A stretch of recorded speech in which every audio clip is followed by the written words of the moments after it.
Good morning, children. So, today we are taking the next chapter, the next poem of our book. The name of the poem is Wind. Okay.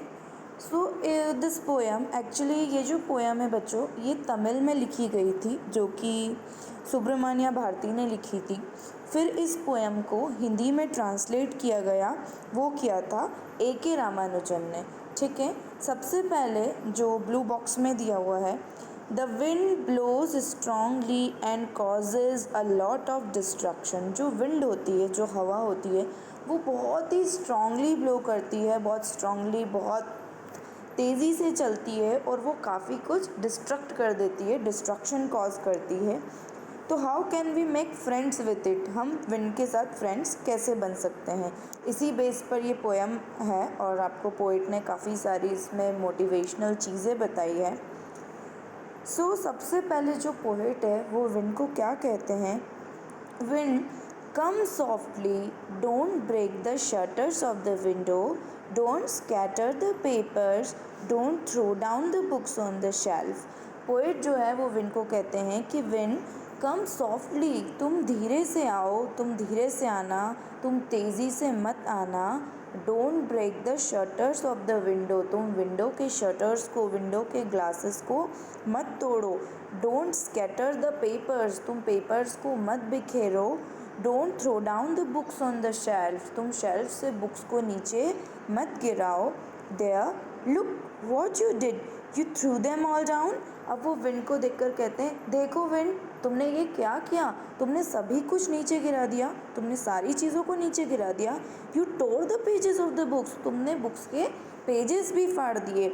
You brought rain again, और तुम फिर से rain को ले आई, तुम फिर से बारिश को ले आई। You are very clever at poking fun at weaklings. वो कहते हैं कि तुम बहुत ही चतुर हो, तुम बहुत ही चालाक हो। किस चीज़ में चालाक हो, at poking fun at weaklings. Weaklings मतलब जो वीक होते हैं, जो बहुत ज़्यादा वीक लोग होते हैं।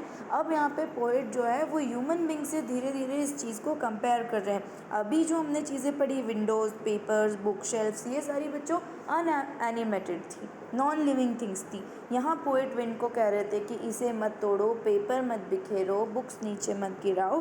बट बच्चों अब पोएट धीरे से नेक्स्ट लाइन से वो इसको ह्यूमन बींग से कंपेयर करने के लिए कहते हैं कि तुम जो है वीकलिंग्स, जो बहुत ही वीक लोग होते हैं, उनको पोक करती हो। पोक करती हो मीन्स उनका मजाक उड़ाती हो। Frail crumbling houses, crumbling doors, crumbling rafters, crumbling wood, crumbling bodies, crumbling lives, crumbling hearts. Crumbling मतलब बच्चों बिखर जाना, क्रम्बलिंग का मतलब होता है बिखर जाना। अब बोलते हैं कि तुम लोगों का मजाक कैसे उड़ाती हो, तो उनके हाउसेस बिखर जाते हैं तुम्हारे कारण। अब हाउसेस किन के बिखरते हैं, जो कि इकोनॉमिकली वीक होते हैं या फाइनेंशियली स्ट्रॉन्ग नहीं होते हैं, जिनके कच्चे हाउस होते हैं, जिनके डोर्स जो है वो बैम्बूज़ के या बांस के या ऐसे बने होते हैं, कुछ कच्चा मटेरियल के। तो पोएट कहते हैं कि तुम लोगों के घरों को क्रम्बल कर देती हो, उनके दरवाज़ों को क्रम्बल कर देती हो, राफ्टर्स, बीम्स को क्रम्बल कर देती हो, जो वुडन हाउसेस होते हैं उनकी वुड्स को क्रम्बल कर देती हो। क्रम्बलिंग बॉडीज़, अब यहाँ पे बॉडीज़ मतलब अगेन अब एनिमेटेड ऑब्जेक्ट की बात हो रही है। इसके पहले हाउसेस, डोर्स, वुड्स, राफ्टर्स, ये सब अनएनिमेटेड था। अब एनिमेटेड में बोलते हैं कि तुम लोगों के बॉडीज़ को क्रम्बल कर देती हो, उनकी लाइफ्स को क्रम्बल कर देती हो और उनके हार्ट्स को क्रम्बल कर देती हो। अब हवा केवल एक इंसान को कैसे बिखेर सकती है, तो यहाँ पे अब जो हवा है, जो विंड है, उसका कंपैरिजन हमारी प्रॉब्लम्स से किया गया है। कैसे किया गया है कि अगर व्यक्ति स्ट्रांग होता है तो उसके सामने कितनी भी प्रॉब्लम्स आ जाए, कितनी भी मुसीबत आ जाए, वो उसके साथ डील कर सकता है। वो उन प्रॉब्लम्स को फेस करके उनका समाधान सोचने की, ढूंढने की कोशिश में लग जाता है। लेकिन जो वीकलिंग्स होते हैं, जो वीक पीपल्स होते हैं, जो फिज़िकली दिखने में तो स्ट्रांग होते हैं बट वो मेंटली बहुत वीक होते हैं, जो प्रॉब्लम्स को फेस नहीं कर पाते, वो पूरे डिस्ट्रॉय हो जाते हैं, वो पूरे क्रम्बल हो जाते हैं, उनकी लाइफ प्रॉब्लम्स के कारण पूरी ख़राब हो जाती है। उनके हार्ट्स जो है वो बहुत वीक हो जाते हैं, उनके अंदर किसी भी चीज़ को फेस करने की क्षमता नहीं बचती है। तो पोएट कहते हैं कि चाहे विंड कितनी भी स्ट्रॉन्ग हो या चाहे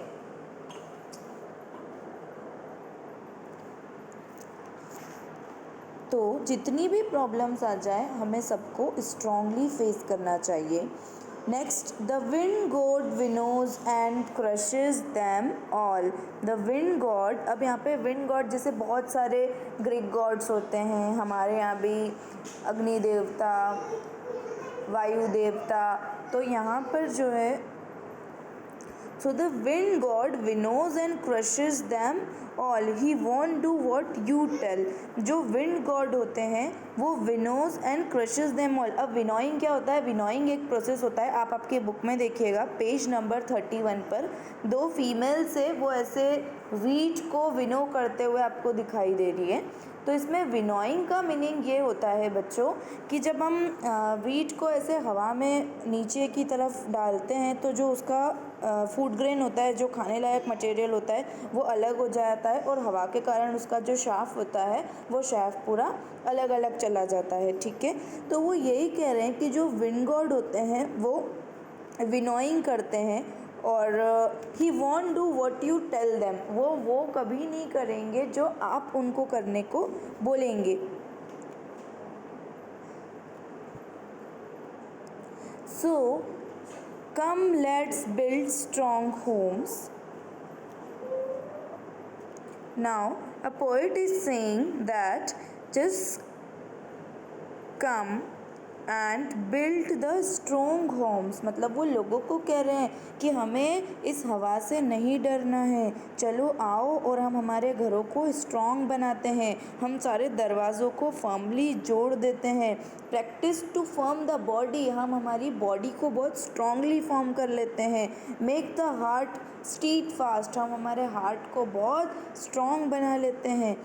do this and the wind will be friend with us, अगर हम ऐसा करेंगे तो विंड हमारी फ्रेंड बन जाएगी। अब वो क्या कहना चाहते हैं कि हमें हमारी प्रॉब्लम्स से, जो हमारी लाइफ में प्रॉब्लम्स है, जो जितनी भी समस्याएं हैं, उससे हमें फ्रेंडशिप करना चाहिए। फ्रेंडशिप करना चाहिए मतलब हम उससे ऐसे फिजिकली फ्रेंडशिप नहीं कर सकते, उससे हमें मेंटली फ्रेंडशिप करना चाहिए, मतलब उससे हमें डरना नहीं है, उसका हमें फ्रेंड बनना है। मतलब अगर कोई प्रॉब्लम्स आई है तो उन्हें हमें फेस करना है, उसका सॉल्यूशन निकालना है, हर सिचुएशन में हैप्पी रहना है, कभी भी किसी भी चीज़ से डरकर कोई गलत स्टेप नहीं उठाना है। ठीक है, Do this and the wind will be friend with us. The wind blows out weak fires. जो wind होती है वो weak fires को बुझाती है। जैसे कि हम अगर एक कोई एग्जांपल लेते हैं दिए का, दीपक का, जब हम कोई दीपक जलाते हैं या हम कोई कैंडल जलाते हैं, मोमबत्ती जलाते हैं और अगर हवा चलती है,